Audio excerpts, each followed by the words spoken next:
What is up, people? Megasonic here with another Boruto episode review. Now, this is episode 17.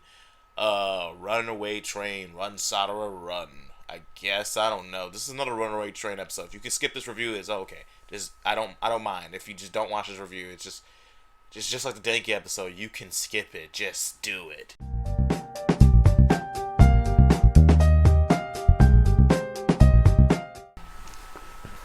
So episode 17 pretty much is a Sadara focus episode, and for those who don't know what type of episode this is a pretty cliche episode when it comes to runaway trains. You know what I'm talking about? These runaway train episodes that every anime seems to have. It's very slice of life. Well, this episode and this last episode from last week was slice of life, and it's pretty much focusing on Sadara's character, and it's a good character study, but at the same time, it's not one of those episodes that you really want to care about because it's filler. But if you're looking to watch some more Boruto, I feel like it's a good episode. Anyway, let's get on to what happens in this episode. So the episode kind of starts out with like the whole class in like they're learning how to float on water using their chakra. And you saw last week with the Denki episode that they were practicing to run up walls. Now they're practicing to stand on water, which is a bit more difficult for ninja since water has a ripply surface, and everyone's trying to hold their own. Which brings my another question. I feel that I'm glad they changed the curriculum for the academy because that basic stuff was never taught to Naruto or Sasuke or Sakura. It was kind of like we've seen it taught to Naruto, but like to everyone else, it wasn't taught. So like it makes sense to teach something basic such as walking on walls or floating on water, something that you're going to do quite often in academy, so you can get used to it. So it makes a lot more sense to do that. So Sadara has proven that she's already like kind of skilled at it because she's a prodigy, and I believe she's more of a prodigy than freaking Boruto. But she then just uses chakra to ripple the water, throw everyone off, and pretty much explains to them that like water doesn't keep its surface like solid rock or trees. It keeps like water is constantly rippling. So if you're walking down a river or a stream, you have a hard time keeping your chakra intact while you're walking. So it kind of jumps to like Sadara walking down the street from like getting vegetables and stuff for with her family, for like not family, but her and Sakura, and like she runs into Boruto and them who are like riding the train above. Like they usually don't in the train. They're usually above the train when they're riding, and she kind of like comments and like why do you guys always do that? And they're like, oh no, it's way better. It's really cool. And they're like what are y'all doing? They're like, oh, we're going to find a place to fish. And that's pretty much their whole story for the whole episode. So if you see them throughout the episode, they're pretty much looking for places to fish. Like that's their whole dialogue. I'm just gonna get that out now because I'm not gonna explain every time they run into her often because they do a few times here and there. But I'll explain those main ones, and not the ones that they're just walking by like, damn, I need to find a place to fish. But anyway, so Sadara gets to like her house, and one thing I like to notice is that the Uchiha crest is like slap damn right in front of the front door. Like you walk in, that's Uchiha household, which is quite nice because since Sasuke is usually not home all the time, it would make sense why there'll be a Chia crest slap damn right on the wall. And so Sadara is cooking miso soup, and Sakura's home and she's trying to get ready to like go on this trip with Ino. So like Sakura, we finally get to see Sakura. She's finally giving dialogue in this series, and it's just we already comfortable with Sakura. And for those who don't know who Sakura has been doing all this time, she is the medical surgeon for the lead village, which was obvious where her story was going for as her character since she was a skilled medical ninja. But anyway, so it's pretty much Sakura's like going on this weird like little trip with Ino. I don't know what is it for. I guess it's to like a spa or a chill day, and like she has to like deliver this teddy bear to this this little girl in the hospital. And like she's like, oh, I'm worried about it. Maybe I should grab the teddy bear and give it to her on the way there. Da da da. And Sada was like, you know what, Ma? It's okay. You can go. Like it's okay. You go ahead. And she's like, oh, you gonna be okay living here by yourself? And she's like, I'm fine. I'm fine. I'm a young lady. I know what I'm doing, Mom. And uh, that's what I like about like Sakura's personality. Like we seen parents' dynamic, And Sakura and Sakura, it's more lines of like how I expected them to be. Like Sakura constantly be worrying, constantly having her hands full, and Sakura is always like helping her pick up the pieces. And I feel like that's how it's always been because Sasuke's not around. Sasuke's on that mission for looking for Kaguya, so he like she grew up in a single parent household for a while for most of her life so far. Anyway, so her mission is to like take this teddy bear to this little girl in the hospital.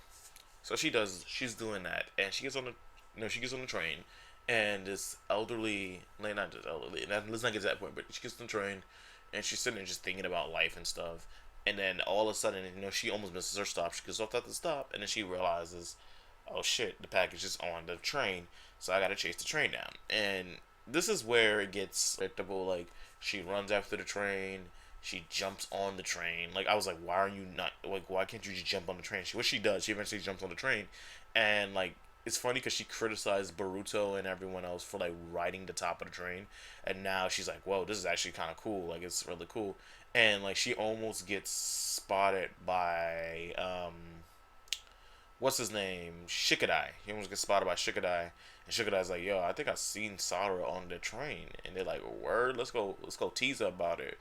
And like they get on the train, they get up, and they go on top. And Sakura, I don't know why she did that, but she scales the side of the train so she won't get caught, which is weird. But that's just how Sakura is. She has she has a sort of facade that keeps her like she's prom and proper and more on lines of like not rambunctious and exuberant as Boruto, which is their like whole yin and yang type dynamic. But which one thing that gets me scratching my head? Why did she scale the side of the train and get the package? Like, come on now, guys. Think about that. Okay. So like that's the one thing that kind of weirded me out about Sadara.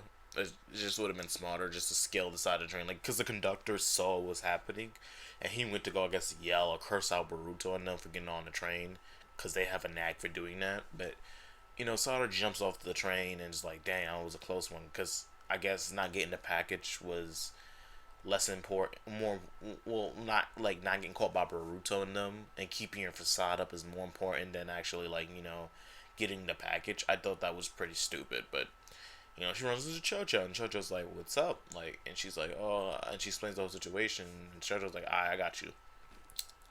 And I at first I thought Chocho's character was like, I liked her, but I felt like she was a Choji clone.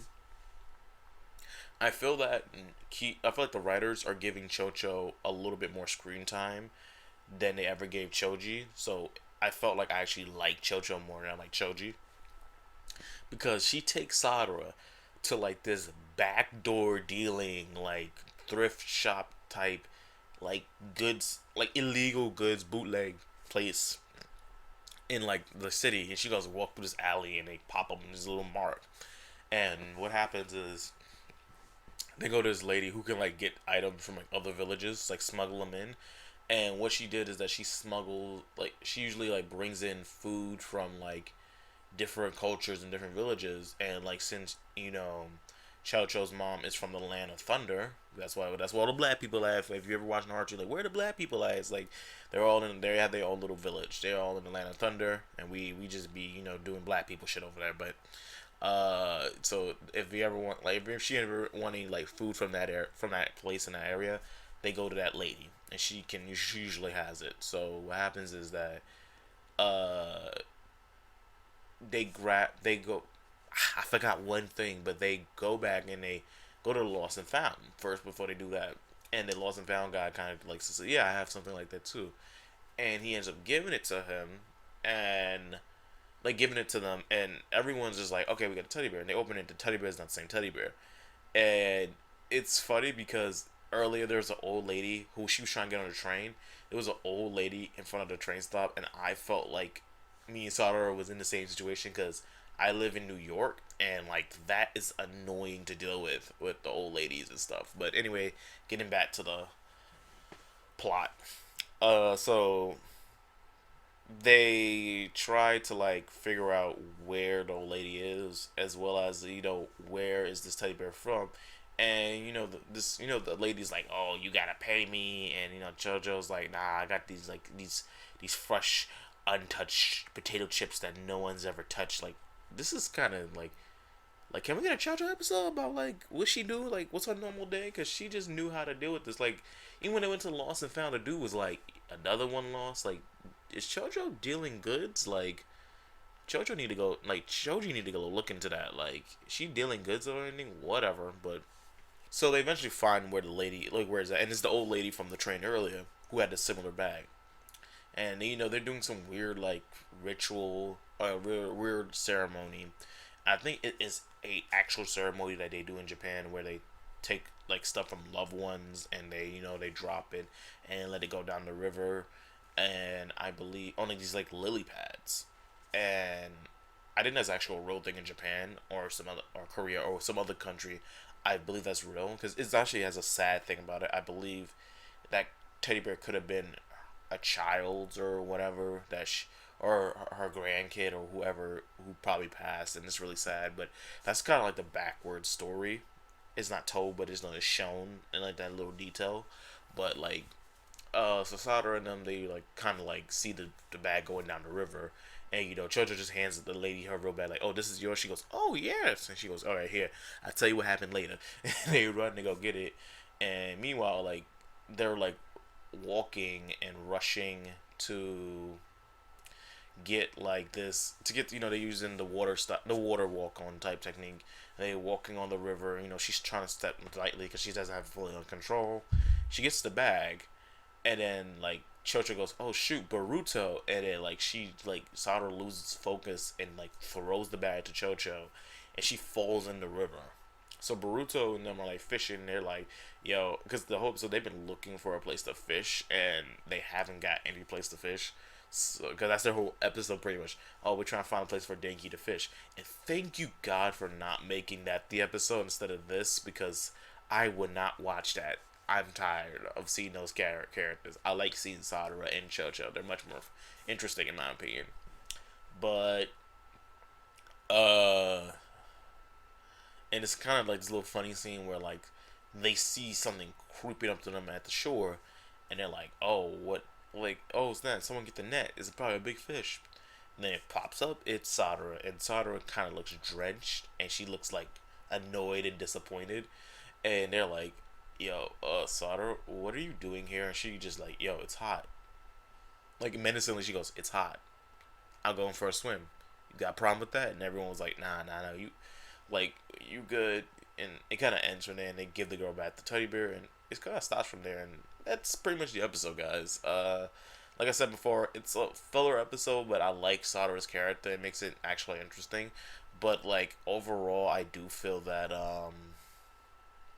it could have been done better with a lot of things, and it had like a really regurgitated storyline, and I really feel that that could have been done. It could have been something completely different, but I understand they're building up to the Sadara arc, and they have to have like a Sadara-esque episode before it, which I thought until I saw the episode preview for next week, which is just going to be a episode from the Boruto movie where Naruto becomes Hokage, and it's like a prequel before the series, and it's kind of I don't know. I got you guys a question. Do you guys rather have me review filler episodes or focus mainly on the canon? Like, it's up to you. If you enjoy my like review episodes, that's up to you. But like the filler episodes are kind of just like they're just there. They're not like they're meant to be padding. They're not meant to be anything interesting story. Like, I will talk about interesting fillers, but like not really. Like, most of these fillers are really boring. But I feel like I shouldn't even review next week's episode since it's everyone's kind of already seen it. I don't know. I'll think about it. But anyway, I'll see you guys later. Megasonic out.